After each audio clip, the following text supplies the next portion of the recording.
جو انہوں نے نہج البلاغہ کی صورت میں ہمارے درمیان چھوڑا ہے. انہوں نے ابتدا میں نہج البلاغہ لکھنے کی کوشش نہیں کی. انہوں نے ایک کتاب شروع کی لکھنا، اس کا نام تھا خصائص الائمہ، ائمہ کی خصوصیات. کہا ابھی صرف میں نے علی بن ابی طالب کی خصوصیات لکھی تھیں کہ اس کتاب کو اتنی مقبولیت ملی کہ کچھ لوگوں نے کہا کہ امیر المؤمنین کے ہی حوالے سے مزید آپ لکھیے. تو کہا بجائے اس کے میں اور ائمہ کے بارے میں کچھ درج کرتا، میں مصروف عمل ہو گیا علی بن ابی طالب کے بارے میں لکھنے کے لیے. چونکہ وہ زمانہ تھا، حتیٰ امام النسائی جو اہل سنت کے 4 اماموں میں سے ایک امام ہیں، ان کی بھی ایک بڑی معرکۃ الآراء کتاب ہے. اگر کوئی چیز بخشش کا سہارا بنے گی امام نسائی کا تو وہی خصائص و امیر المؤمنین ہے. امام نسائی کیا کہتے ہیں کہ میں شام پہنچا، دیکھا لوگ امیر المؤمنین کے اوپر جملے کس رہے ہیں، ان کی شان میں گستاخی کر رہے ہیں. کیوں کہ شام میں سکھایا یہ گیا تھا.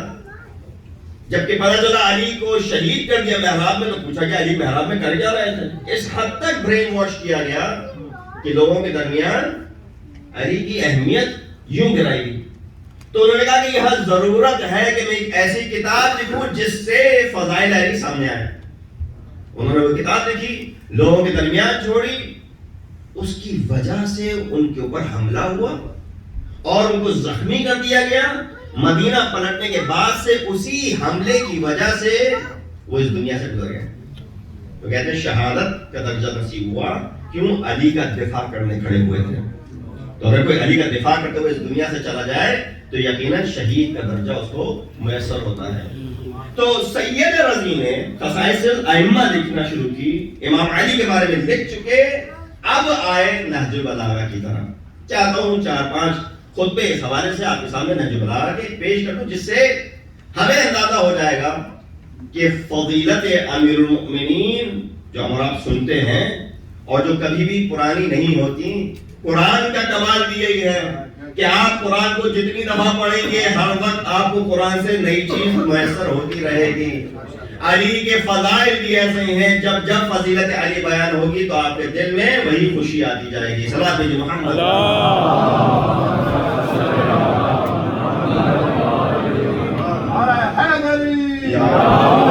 پہلا خطبہ جو کہ معمولاً ہر کتاب کی پہلی چیز تو سبھی پڑھ لیتے ہیں، پہلا صفحہ تو ہر کوئی پڑھ ہی لیتا ہے، تو یقیناً پہلا خطبہ آپ لوگوں کی نگاہ سے گزرا ہوگا.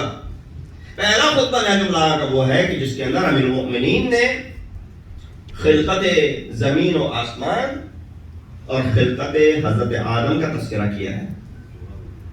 اور ابتدا اس کی یوں کی ہے کہ الحمدللہ الذی لا یبلغ مدحتہ القائلون ولا یعدی نعماہ العادون، کہ خدا کی حمد اور ثنا کہ جس کی مدحت کے لیے بولنے والوں میں سکت نہیں ہے کہ اس کی مدحت کر سکیں.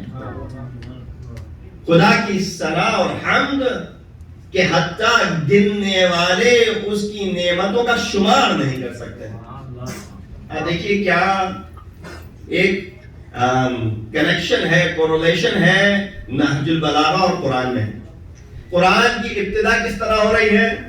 بسم اللہ الرحمن الرحیم الحمدللہ رب العالمین. نہج البلاغہ کی ابتدا کیسے کی؟ الحمدللہ الذی لا یبلغ مدحتہ القائلون. یعنی ادھر الحمدللہ سے سورہ کتاب قرآن اور کتاب خدا شروع ہو رہی ہے، ادھر امیر المؤمنین کی کتاب کا آغاز بھی الحمدللہ سے ہو رہا ہے. لہذا یہی وجہ ہے کہ آپ نے سنا ہوگا کہ ہمارے ساتھ ایک مظلومیت یہ بھی ہے شیعوں کی کہ ان کے ساتھ کئی ایسی چیزیں منسوب کر دی ہیں جس کا ان سے کوئی تعلق نہیں ہے. حتیٰ ہمارے خود کے بچوں کو شاید اس کے بارے میں پتہ بھی نہ ہوگا کہ ایسی چیزیں منسوب ہیں. مثلا ایک چیز جو منسوب ہے شیعوں کے ساتھ وہ یہ ہے کہ شیعوں کے پاس 40 پاروں کا قرآن ہے. ہمارا قرآن 40 پاروں کا ہے. کیوں؟ 30 پاروں کا قرآن تو سنیوں کے پاس ہے، ہمارے پاس 40 پاروں کا قرآن ہے. آپ کبھی اٹھا کے دیکھ لیجیے، گوگل پہ سرچ کر لیجیے 40 پاروں کے قرآن میں کیا ملے گا آپ کو. 30 پارے تو وہی ہیں کہ جو ان کے پاس ہیں. اس کے بعد سے آپ کو دعا جوشن کبیر ملے گی، اس کے بعد سے آپ کو دعا جوشن صغیر ملے گی، اس کے بعد سے آپ کو دعا کمیل ملے گی، اس اس کے بعد سے آپ کو دیگر دعائیں جو معصومین سے منسوب ہیں وہ سب آپ کو ملیں گی. میں کہوں گا شک کی کوئی بات نہیں ہے, ان کو بھی دوش دینے کی ضرورت نہیں ہے, کیونکہ ان سے بھول نہیں ہوئی, اس لیے کہ معصوم کے کلام اور اللہ کے کلام میں اتنی مماثلت پائی جاتی ہے کہ کوئی بھی دھوکہ کھا جائے گا. کلام معصوم اور خدا کے کلام میں یہ مماثلت ہے کہ عام شخص دھوکہ کھا جائے گا, لہذا انہوں نے سمجھا کہ یہ کلام خدا ہوگا, اس لیے اس کو انہوں نے شیعوں سے منسوب کر دیا. درحالی کہ کلام خدا الگ ہے, اسی لیے امیر المؤمنین کے خاص کر کلام کو کیا کہا گیا, کہا دون الکلام المخلوق فوق الکلام المخلوق و دون الکلام الخالق. یہ کلام وہ کلام ہے کہ جو خالق کے کلام سے نیچے مگر مخلوق کی کلام سے اوپر ہے. بلکہ ملا صبر نے تو یہاں تک کہہ دیا صرف مخلوق عام نہیں بلکہ اولو العزم سوائے نبی کے تمام کلاموں سے افضل کلام امیر المؤمنین علی ابن ابی طالب علیہ السلام.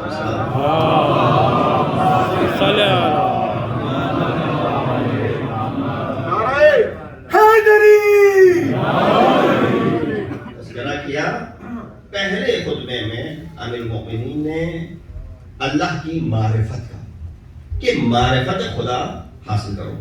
اول الدین معرفت, دین کی پہلی کڑی, دین کا پہلا اسٹیپ کیا ہے, اس کی معرفت حاصل کرنا.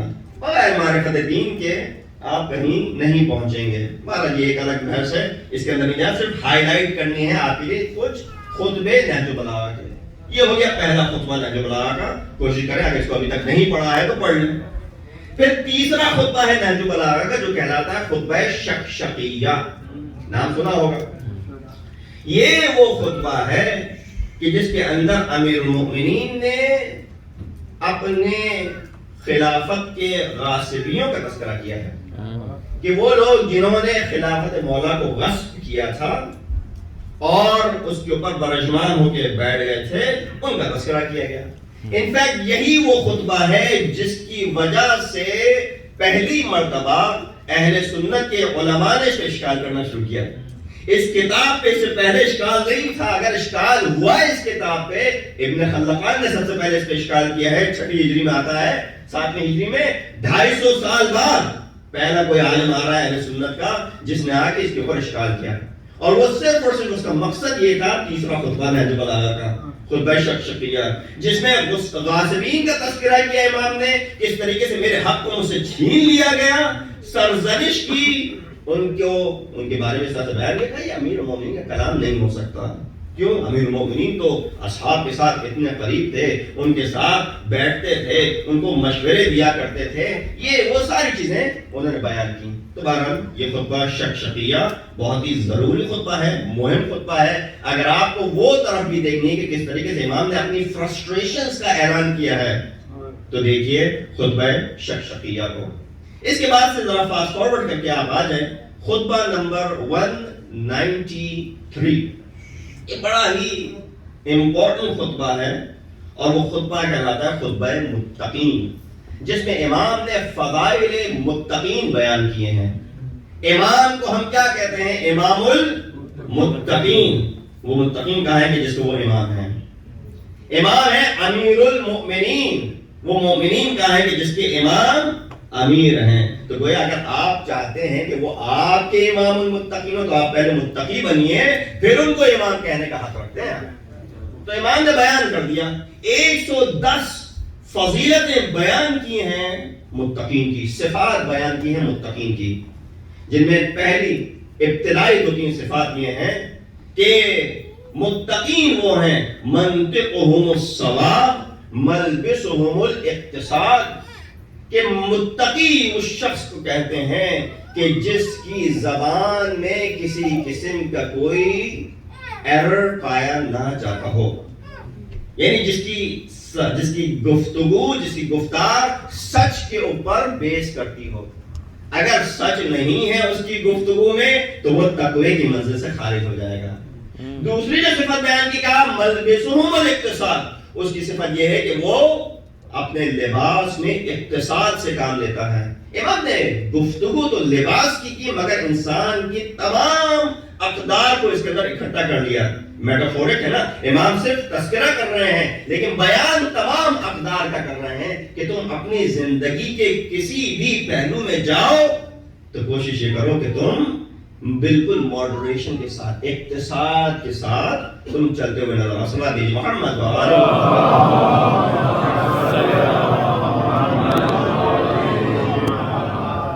کل گفتگو تھی آستانے میں اور اس میں ایک جملہ بالکل قریب کا اسی حوالے سے آ گیا, اور وہ یہ تھا کہ امام غزالی جن کے بارے میں آپ سنتے رہتے ہیں, اہل سنت کے بہت بڑے عالم میں ان کا شمار ہوتا ہے, اور وہ پہلی شخصیت ہے کہ جس نے آ کے یقیناً اگر کوئی کام کیا تو اخلاقیات کے اوپر انہوں نے مفصل کتاب لکھی جس کا نام ہے احیاء علوم الدین, اور اس کے حوالے سے ہمارے عالم نے آ کے اس کا ایک مکمل جواب بھی دیا, اور وہ کتاب محجت البیضاء ملا محسن فیض کاشانی کی ہے.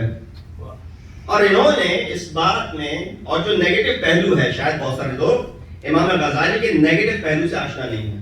ہمارا تو یہ سمجھتے ہیں کہ بعد میں کچھ تھا ان کے بارے میں جو ایسا تھا کہ جو کوشچنبل ہے, لیکن آئی ڈاؤٹ کہ میری پیپل کو پتا ہوگا کہ ان کا کیا وہ کوشچنبل چیز تھی کہ جو انہوں نے کہہ دی. بزرگ شاید جانتے ہوں کہ بچوں کے لیے بیان کر رہا ہوں کہ وائل امام غزالی نے بہت کام کیا, اخلاقیات کے اوپر بہترین کتاب لکھی جس کے اندر کچھ نقص پائے جاتے ہیں, جس میں کچھ کمزوریاں پائی جاتی ہیں, لیکن سب سے بڑی جو پرابلم تھی وہ شخص جس نے آ کے ایک بڑا کمپلیٹ فارمولا دیا اخلاقیات کا کہ 4 چیزیں اگر تمہارے پاس ہوں تو تم اخلاقی بالاترین منزل پہ فائز ہو: عبادات, عادات, مہلکات, منجیات. کہ اگر عبادات پہ تسلط, عادات تمہاری صحیح, مہلکات سے بچو اور نجات دینے والی چیزوں کے ساتھ جڑے رہو, یہ 4 چیزیں اگر تمہارے پاس ہوں گی تو تمہیں کیا ہوگا, تم اخلاقی بالاترین منزل پہ فائز ہوگے. بہت بہترین فارمولا دیا. لیکن عجیب ہے کہ اس زمانے کے سیاسی اعتبار کے دباؤ میں آ کر ایک عجیب و غریب فتویٰ دے گئے جس سے انہوں نے اپنے سارے گرے کرائے پہ پانی پھیر دیا. اتنی بہترین کتاب لکھی, اتنے اچھے اچھے فارمولاز دیے, لیکن ایک بات کہہ گئے عجیب سی, اور وہ کیا تھی؟ کہا کہ ذکر حسین وائس کے لیے ممبر سے کرنا حرام ہے. یہ فتویٰ موجود ہے امام غزالی کا, اور پھر انہوں نے اس کا ریزن بھی دے دیا کیوں حرام ہے ذکر حسین وائس کے لیے ممبر سے کرنا. یحیج علی بغض صحابہ, اس لیے حرام ہے کہ اس کے ذریعے سے بغض صحابہ بڑھتا ہے. لوگوں میں صحابہ کے لیے بغض جو آتا ہے وہ کس طرح آتا ہے؟ اگر آپ ذکر حسین کریں گے ممبر سے بیٹھ کے. امام حسین کی شہادت ہمارے نزدیک 61 ہجری میں ہوئی تھی. ادھر کون سے صحابہ موجود تھے؟ صحابہ تو سارے مر چکے تھے. ادھر تو کوئی تھے تو تابعی تھے. اگر ذکر حسین سے عداوت ہوگی تو شرک سے ہوگی, بغض رکھا جائے گا تو ہمارے ساتھ سے ہوگا, خوری اور سنان سے ہمارے دل میں بغض آئے گا. صحابہ آپ کہاں سے لے آئے؟ پتہ چلا اپنے پاؤں خود کلاڑی مار دی. یہ کہہ کر کے ذکر حسین ممبر سے کرو گے تو اس سے بغض صحابہ پھیلے گا, یعنی حسین کے ذکر اور ان کی شہادت میں یقیناً صحابہ کا ہاتھ رہا ہوگا. زبان محمد